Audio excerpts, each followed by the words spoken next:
So another week of the NFL season has come and gone, and it's time for me to reveal to you my power rankings after week 3 of the 2014 season.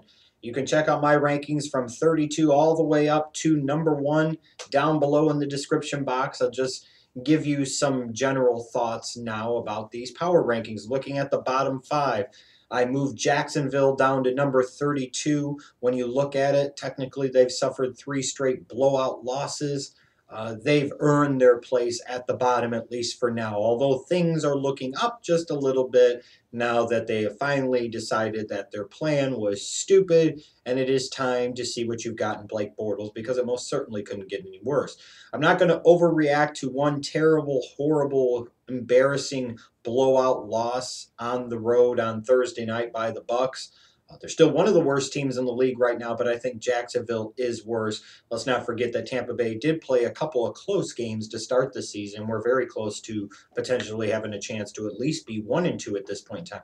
I've bumped Oakland up to number 30 because, frankly, their effort on the road in New England merited it. I still think Oakland is the worst team in the National Football League, but at this point in time, I have to reward them at least a little bit for that solid effort that they put in, frankly, to the point where I felt that they really deserved to beat the Patriots on Sunday. I've got Tennessee at number 29. I think Tennessee is starting to show more and more who they are. And number 28, I've got the St. Louis Rams. One way or another, they found a way to piss a big lead down their leg against the Dallas Cowboys. Now, going to the flip side, the top 5 teams, I've got Seattle at number 5. They found a way to hold on tight and hold off the Broncos at home. So now they're 2-1 with a quality victory over the defending AFC champions. I've got San Diego at number 4. This looks like a really good team, even with some injuries hitting them right now. To be able to go on the road and dominate Buffalo in the way that they did was an impressive victory. Your 3 undefeated teams that are left, and there's only 3 of them after 3 weeks. That's kind of interesting. I've got Philadelphia 3, Arizona 2, and Cincinnati 1. It's funny with Arizona.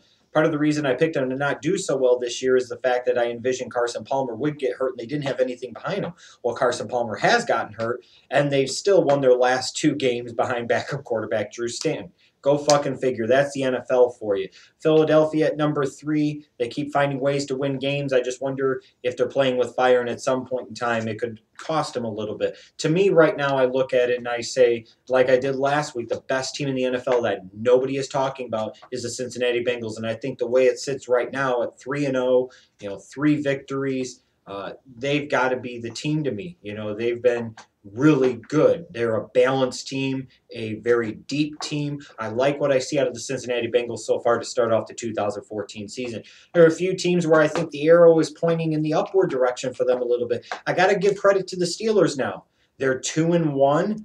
They went on the road Sunday night into Carolina and imposed their will. They dominated the Panthers, who the week before were number 1 in my power rankings. The Steelers looked a lot better in week number 3 than I envisioned them looking at any point in time in this season. I've got them at number 12 this week. And like I said, their arrow at least looks to be pointing a little bit upwards based off of that impressive, dominant road victory. Got to give credit to the Dallas Cowboys. Yeah, they're only 16th on my list, but their arrow looks to be pointing at least a little bit upwards too. 2-1 is 2-1, regardless of how you get there. And the fact is, for a Cowboys team that was envisioned to be bad by a lot of people, myself included, and defense that was envisioned to be terrible, myself included, it hasn't been that bad. They definitely weren't great on Sunday, but they made some plays when they needed to. Romo made some plays after screwing the pooch early when he needed to, and they found a way to win a game that they should have lost. That is something that good teams do. And then I look at the Washington Redskins. The arrow to me is definitely pointing up with them. They had a realistic chance, a legitimate chance, to beat the Philadelphia Eagles in Philadelphia. They came really close to doing so with Kirk Cousins as the starting quarterback. I think there's no question that he is the starter the rest of the year, regardless of if and when RG3 is healthy and ready to come back. Their arrow was looking up, that's for sure. Some teams going in the other direction. I look at the San Francisco 49ers. Who would have envisioned a 1-2 start from the 49ers? And I didn't. And I know a lot of people didn't. They've looked really bad the past 2 weeks, really been shooting themselves in the foot. Dumb plays, dumb penalties, dumb turnovers, all of that crap.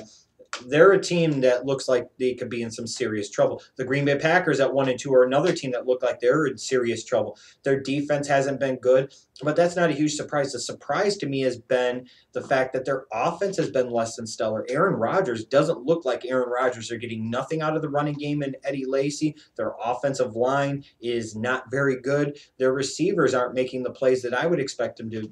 So with Green Bay, a team whose defense was already a huge question mark and is playing like they were a huge question mark, now you've got an offense that is underwhelming right now, to say the very least. I think they've got to be a team you look at and say their arrow could be pointing down. And you look at the Miami Dolphins. Before the season, I envisioned that this could be a team that kind of came apart at the seams and would start falling apart. And it looks like they could be. You've got reports of the defensive players being upset with the defensive scheme. You've got talk now about them potentially benching Ryan Tannehill for Matt Moore. Yeah, their arrow's pointing in the downward direction for sure. But, you know, the other thing that really stands out to me, even after 3 weeks, are the surprises. And you get it every year. No matter how much you think you know or you don't know, you're going to end up being surprised. Look at the teams in first place. Sure, quite a number of us would have thought maybe a Cincinnati would be in first place, a Denver would be in first place, a Philadelphia would be in a first place. But let's be realistic here. Buffalo's in first. Who saw that coming? Houston's in first. Who saw that coming? The Detroit Lions are in first. Who saw that coming? The Atlanta Falcons are in first. Who saw that coming? And the Arizona Cardinals.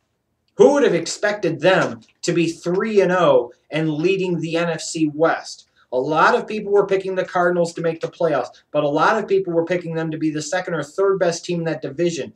They are one of the 3 remaining undefeated teams in the NFL, and they are leading the NFC West. So tons of surprises even early on in the season. And with all the crap and all the bad things going on from a publicity standpoint for the NFL, and obviously all of it justified and merited, this is why so many people end up not caring about that crap and still wanting to watch it every week, because it's full of surprises. You don't know what's going to happen. You get great games. You get these things that catch you off guard, these things that just remind you of why you love watching the NFL so much. So these are my power rankings. Let me know what you think. If I've got teams overranked, underranked, I want to hear from you. Let me know down below.